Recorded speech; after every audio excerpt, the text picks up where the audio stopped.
Bidadi township ಮಹಾಯುದ್ಧ DK versus HDK ಅನ್ನುವಂತಾಗಿದೆ. ಭೈರಮಂಗಲ ಅಖಾಡಕ್ಕೆ ಇಂದಿನಿಂದ ದಳಪತಿ ಎಂಟ್ರಿ ಕೊಡ್ತಾ ಇದ್ದಾರೆ. ಬೆಂಗಳೂರಿನ ನಿವಾಸದಿಂದ ಭೈರಮಂಗಲದತ್ತ HD ಕುಮಾರಸ್ವಾಮಿ ಇನ್ನು ಕೆಲವೇ ಕ್ಷಣಗಳಲ್ಲಿ ತೆರಳಲಿದ್ದಾರೆ ಭೈರಮಂಗಲಕ್ಕೆ ಅನ್ನುವಂಥ ಮಾಹಿತಿ ಇದೆ. ಕುಮಾರಸ್ವಾಮಿ ಭೈರಮಂಗಲಕ್ಕೆ ಭೇಟಿ ಕೊಡ್ತಾ ಇದ್ದು ಸಿಎಂಗೋಸ್ಕರ ಮಧ್ಯಾಹ್ನದವರೆಗೂ ಕೂಡ ಕಾಯಲಿದ್ದಾರೆ. ಭೈರಮಂಗಲ ಅಖಾಡಕ್ಕೆ ಇಂದಿನಿಂದ ದಳಪತಿ ಎಂಟ್ರಿ ಕೊಡಲಿದ್ದಾರೆ. ಬೆಂಗಳೂರಿನ ನಿವಾಸದಿಂದ ಭೈರಮಂಗಲದತ್ತ HDK ತೆರಳುತ್ತಾ ಇದ್ದು ಇನ್ನು ಕೆಲವೇ ಕ್ಷಣಗಳಲ್ಲಿ ಭೈರಮಂಗಲಕ್ಕೆ ಕುಮಾರಸ್ವಾಮಿ ಭೇಟಿ ಕೊಡ್ತಾರೆ. HDK ಪಂಥಾಹ್ವಾನಕ್ಕೆ ಬರ್ತಾರಾ ಸಿಎಂ DK ಶಿವಕುಮಾರ್. ಭೈರಮಂಗಲ ಗ್ರಾಮದಲ್ಲಿ ಬಿಗಿ ಪೊಲೀಸ್ ಬಂದೋಬಸ್ತನ್ನು ಮಾಡಲಾಗಿದೆ. ಯಾವುದೇ ರೀತಿಯ ಅಹಿತಕರ ಘಟನೆಗೆ ಆಸ್ಪದ ಕೊಡದಂತೆ ಬಂದೋಬಸ್ತ್ ಮಾಡಲಾಗಿದ್ದು ಬಿಡದಿ ಟೌನ್ಶಿಪ್ ವಿಚಾರದಲ್ಲಿ ಇದು DK ವರ್ಸಸ್ HDK ಎಂಬಂತಾಗಿದೆ. ಇಲ್ಲಿ ನಿಜಕ್ಕೂ ಇವತ್ತು ಭೈರಮಂಗಲಕ್ಕೆ DK ಶಿವಕುಮಾರ್ ಬರ್ತಾರಾ, ಕುಮಾರಸ್ವಾಮಿಯವರ ಪಂಥಾಹ್ವಾನವನ್ನು ಸ್ವೀಕರಿಸಿ ಅನ್ನುವಂಥದ್ದು ಸದ್ಯದ ಕುತೂಹಲ. ಯಾಕಂದರೆ ಒಂದು ಕಡೆ ಆಹ್ವಾನ ಪಂಥಾಹ್ವಾನ ಎಂಬಂತಾಗಿತ್ತು ಬಿಡದಿ ಟೌನ್ಶಿಪ್ ವಿಚಾರ.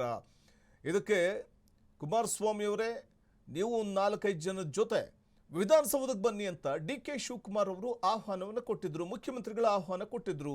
ಆದರೆ ಮುಖ್ಯಮಂತ್ರಿಗಳು ಕೊಟ್ಟಂಥ ಆಹ್ವಾನವನ್ನು ಕೇಂದ್ರ ಸಚಿವ HD ಕುಮಾರಸ್ವಾಮಿ ನಿರಾಕರಿಸಿದ್ರು. ನೀವೇ ಬನ್ನಿ, ರೈತರ ಸಮಸ್ಯೆ ಅಲ್ವಾ, ಹಾಗಾಗಿ ಭೈರಮಂಗಲಕ್ಕೆ ಬನ್ನಿ, ಭೈರಮಂಗಲದಲ್ಲಿ ರೈತರೆದ್ರೆ ಚರ್ಚೆ ಮಾಡೋಣ ಅನ್ನುವಂಥ ಮಾತನ್ನು ಹೇಳುವ ಮೂಲಕ ಪಂಥಾಹ್ವಾನವನ್ನು ಕೊಟ್ಟಿದ್ದು ಇದೇ ಕುಮಾರಸ್ವಾಮಿ DK ಶಿವಕುಮಾರ್ಗೆ. ಬಿಡದಿ ಟೌನ್ಶಿಪ್ ಯೋಜನೆಗೆ ವಿರೋಧ ವ್ಯಕ್ತಪಡಿಸ್ತಾ ಇರುವಂಥ JDS ರೈತರ ಪರವಾಗಿ ನಾವು ನಿಂತಿದ್ದೀವಿ ಅಂತ ಹೇಳ್ತಿದೆ. ಕುಮಾರಸ್ವಾಮಿಯವರು ಇವತ್ತಿನಿಂದ ಭೈರಮಂಗಲದ ಅಖಾಡಕ್ಕೆ ಎಂಟ್ರಿ ಕೊಡ್ತಾ ಇದ್ದಾರೆ. ಹಾಗಾಗಿ DK ಶಿವಕುಮಾರ್ಗೋಸ್ಕರ ಮಧ್ಯಾಹ್ನದವರೆಗೂ ಕಾಯಲಿದ್ದಾರೆ. DK ಶಿವಕುಮಾರ್ ಹೋಗ್ತಾರಾ, ಒಂದು ಪಂಥಾಹ್ವಾನವನ್ನು ಸ್ವೀಕರಿಸಿ DK ಶಿವಕುಮಾರ್ ಭೈರಮಂಗಲಕ್ಕೆ ತೆರಳುತ್ತಾರಾ ಅನ್ನೋದೇ ಸದ್ಯದ ಕುತೂಹಲ. CMಗೋಸ್ಕರ ಮಧ್ಯಾಹ್ನದವರೆಗೂ ಕಾಯ್ತೇನೆ ಅಂತ ಕುಮಾರಸ್ವಾಮಿ ಅವರು ಹೇಳಿರುವಂಥದ್ದು ಭೈರಮಂಗಲದಲ್ಲಿ. ಹಾಗಾಗಿ HDK ಪಂಥಾಹ್ವಾನಕ್ಕೆ ಒಂದು ಕಡೆ ಮುಖ್ಯಮಂತ್ರಿ DK ಶಿವಕುಮಾರ್ ಅವರು ತೆರಳುತ್ತಾರಾ ಭೈರಮಂಗಲಕ್ಕೆ ಅನ್ನುವಂಥದ್ದು ಸದ್ಯಕ್ಕಿರುವಂಥ ಕುತೂಹಲ. ಆದರೆ ಒಂದು ನಾವು ಗಮನಿಸ್ತಾ ಹೋಗಬೇಕಾಗುತ್ತೆ, ಬಿಡದಿ ಟೌನ್ಶಿಪ್ ವಿಚಾರ ಅಂತ ಬಂದಾಗ ಈ ಹಿಂದೆ ಕುಮಾರಸ್ವಾಮಿ ಅವರು CM ಆಗಿದ್ದಾಗ ಇದೇ ಟೌನ್ಶಿಪ್ ಯೋಜನೆಯನ್ನು ಕೈಗೆತ್ತಿಕೊಳ್ಳುವಂಥ ಒಂದು ನಿರ್ಧಾರಕ್ಕೆ ಬಂದಾಗ ಆಗ ವಿರೋಧ ವ್ಯಕ್ತವಾದಂಥ ಸಂದರ್ಭದಲ್ಲಿ ಇದೇ ಕಾಂಗ್ರೆಸ್ ವಿರೋಧವನ್ನು ಮಾಡಿತ್ತು. ಯಾವುದೇ ಕಾರಣಕ್ಕೂ ನಾವು ಟೌನ್ಶಿಪ್ ಯೋಜನೆ ಮಾಡಲಿಕ್ಕೆ ಬಿಡೋದಿಲ್ಲ ಅಂತ. ಸೊ ಅದಾದ ಬಳಿಕ ಅವತ್ತು ವಿಪಕ್ಷ ಸ್ಥಾನದಲ್ಲಿ ಕೂತಿತ್ತು ಕಾಂಗ್ರೆಸ್. ಇವತ್ತು ಅಧಿಕಾರದಲ್ಲಿರುವಂಥ ಇದೇ ಕಾಂಗ್ರೆಸ್ ಟೌನ್ಶಿಪ್ ಯೋಜನೆ ಮಾಡಿಯೇ ಸಿದ್ಧ ಅಂತ ಹೇಳ್ತಾ ಇದೆ. ಅವತ್ತು ಟೌನ್ಶಿಪ್ ಯೋಜನೆ ಮಾಡ್ತೀವಿ ಅಂತ ಹೊರಟಿದ್ದಂಥ ಇದೇ ಕುಮಾರಸ್ವಾಮಿಯವರು ಇವತ್ತು ವಿಪಕ್ಷ ಸ್ಥಾನದಲ್ಲಿ ಕೂತಿದ್ದಾರೆ.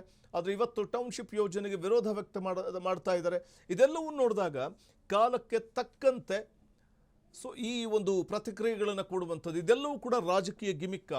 ರೈತರ ನಿಜವಾದ ಹೋರಾಟದಲ್ಲಿ ಇಲ್ಲಿ ಪ್ರಮುಖ ರಾಜಕೀಯ ಪಕ್ಷಗಳು ತಮ್ಮ ಬೇಳೆ ಬೇಯಿಸಿಕೊಳ್ಳುವಂಥ ಪ್ರಯತ್ನಕ್ಕೆ ಮುಂದಾಗಿರೋದಾ, ಅಥವಾ ಒಕ್ಕಲಿಗ ಸಾಮ್ರಾಟ ಯಾರು ಅನ್ನುವಂಥದ್ದನ್ನು ನಿರೂಪಿಸೋಕ್ಕೋಸ್ಕರ ಮತ್ತು ಅಸ್ತಿತ್ವವನ್ನು ಈ ಒಂದು ಹಳೆ ಮೈಸೂರು ಭಾಗದಲ್ಲಿ ತನ್ನ ಅಸ್ತಿತ್ವವನ್ನು ಬಲಪಡಿಸ್ಕೊಳ್ಳೋದಕ್ಕೆ ಮಾಡ್ತಾ ಇರುವಂಥ ಒಂದು ತಂತ್ರನ ಕುಮಾರಸ್ವಾಮಿಯವರು JDS ಬಲವರ್ಧನೆಗೆ ಈ ಒಂದು ಪ್ರಯತ್ನ ಮಾಡ್ತಾ ಇರುವಂಥದ್ದು. ಟೌನ್ಶಿಪ್ ನೆಪದಲ್ಲಿ ರೈತರ ಪರವಾಗಿ ನಾವಿದ್ದೀವಿ, ವಿರೋಧ ಮಾಡ್ತಿದ್ದೀವಿ ಅಂತ ಹೇಳ್ತಾ ಇರುವಂಥದ್ದು ಇದೊಂದು ರಾಜಕೀಯ ಗಿಮಿಕ್ಕ.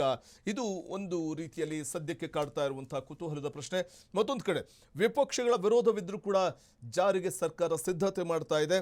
ಹಾಗಾಗಿ AI ಟೌನ್ಶಿಪ್ ನಾವು ಮುಂದುವರಿಸ್ತೇವೆ, ಯಾವುದೇ ಕಾರಣಕ್ಕೂ ಇದನ್ನು ನಿಲ್ಲಿಸೋ ಮಾತೇ ಇಲ್ಲ ಅಂತ ಒಂದು ಕಡೆ DK ಶಿವಕುಮಾರ್ ಹೇಳ್ತಾ ಇರುವಂಥದ್ದು.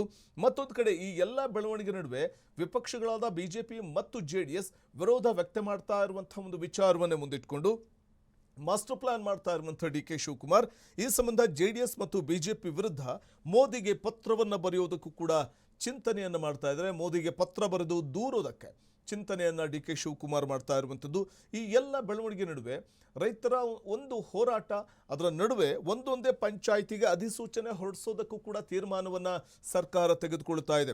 ಬಿಡದಿಯಲ್ಲಿ ನಿರ್ಮಿಸಲು ಉದ್ದೇಶಿಸಿರುವಂಥ ದೇಶದ ಮೊದಲ AI ಟೌನ್ಶಿಪ್ ಯೋಜನೆಯನ್ನು ಶತಾಯಗತಾಯ ಅನುಷ್ಠಾನಕ್ಕೆ ತಂದೇ ತೀರ್ತೇವೆ ಅಂತ ಸರ್ಕಾರ ನಿರ್ಧಾರ ಮಾಡಿದೆ. ಒಂದೊಂದೇ ಪಂಚಾಯಿತಿಗೆ ಅಧಿಸೂಚನೆ ಹೊರಡಿಸಿ ಯೋಜನೆ ಜಾರಿಗೊಳಿಸೋದಕ್ಕೆ ತೀರ್ಮಾನವನ್ನು ಮಾಡಿದೆ. ಇದಲ್ಲದೆ ಟೌನ್ಶಿಪ್ಗಳನ್ನು ನಿರ್ಮಿಸುವಂತೆ ತಮಗೆ ಸಲಹೆ ನೀಡಿರೋ ಪ್ರಧಾನಿ ನರೇಂದ್ರ ಮೋದಿಯವರಿಗೆ ಪತ್ರವನ್ನು ಬರೆಯೋದಕ್ಕೂ ಕೂಡ ಮುಖ್ಯಮಂತ್ರಿ DK ಶಿವಕುಮಾರ್ ನಿರ್ಧಾರ ಮಾಡಿದ್ದಾರೆ. ನೀವು ನೋಡಿದ್ರೆ ಬಿಡದಿ ಟೌನ್ಶಿಪ್ ವಿಚಾರಕ್ಕೆ ಪ್ರಶಂಸೆ ವ್ಯಕ್ತಪಡಿಸಿ ಬೆನ್ನು ತಟ್ಟಿದ್ರಿ, ಆದರೆ ನಿಮ್ಮವರು ರಾಜಕೀಯವಾಗಿ ವಿರೋಧ ಮಾಡ್ತಾ ಇದ್ದಾರೆ ಅಂತ ದೂರೋದಕ್ಕೆ ಡಿ.ಕೆ. ಶಿವಕುಮಾರ್ ತೀರ್ಮಾನ ಮಾಡಿದ್ದು ಈ ಸಂಬಂಧ ಪ್ರಧಾನಿ ನರೇಂದ್ರ ಮೋದಿ ಅವರಿಗೆ ಪತ್ರವನ್ನು ಕೂಡ ಬರೆಯುವುದಕ್ಕೆ ಮುಂದಾಗ್ತಾ ಇದ್ದಾರೆ. ಎಚ್.ಡಿ.ಕೆ.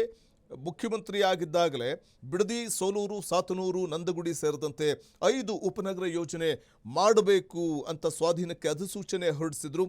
ಆಗ ಇದಕ್ಕೋಸ್ಕರ DLF ಅವರು 400 ಕೋಟಿ ರೂಪಾಯಿ ಠೇವಣಿ ಸಹ ಇಟ್ಟಿದ್ರು.